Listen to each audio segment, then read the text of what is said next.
குறுகிய மனம் கொண்ட முதல்வர் அவர்களுக்கு ஒரு சில கேள்விகள். உச்சநீதிமன்றத்தில், அதாவது 13/10/2025 அன்னைக்கு உச்சநீதிமன்றத்தில் நடந்த அந்த விவாதங்களை வைத்தும் அந்தந்த உத்தரவுகளை வைத்தும் இந்த கேள்விகள்.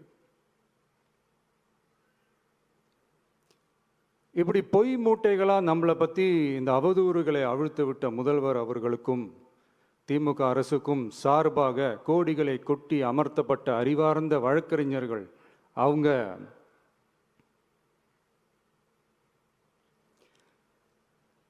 இந்த கபட நாடக திமுக அரசோட தில்லுமுல்லுகளை தாங்கி பிடிக்க இயலாமல் உச்ச நீதிமன்றத்தில் திக்கு திணறி நின்றது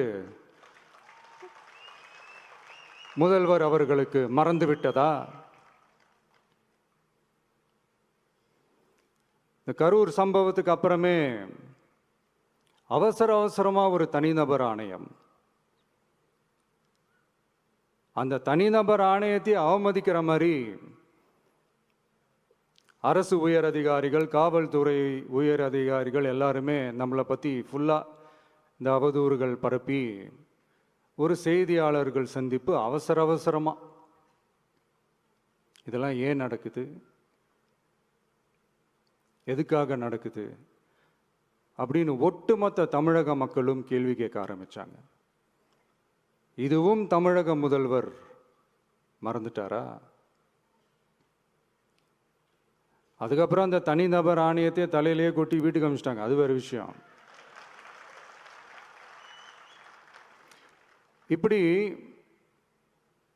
இப்படிலாம் கேள்வி கேட்ட உடனே ஏதாவது பதில் சொல்லி ஆகணும்ல. அதனால சட்டமன்றத்தில் பேசும்போது உண்மை நிலையை தெளிவுபடுத்தத்தான் அப்படின்னு ஏதோ இந்த சட்ட ரீதியாகவும் சத்தியத்திற்காகவும் நடந்தது போல ஏதோ சாமர்த்தியமாக பேசுறதா நினச்சி பேசியிருக்காங்க. இப்படி ஒரு 50 வருஷமா பொது வாழ்க்கையில் இருக்கிற ஒருத்தவங்க ஒரு முதல்வர் அவர்கள் சொன்னது எவ்வளவு பெரிய ஒரு வடிகட்டின பொய், சப்பை கட்டுன்னு நான் சொல்லலை, உச்ச நீதிமன்றம் சொல்லியிருக்கிறாங்க.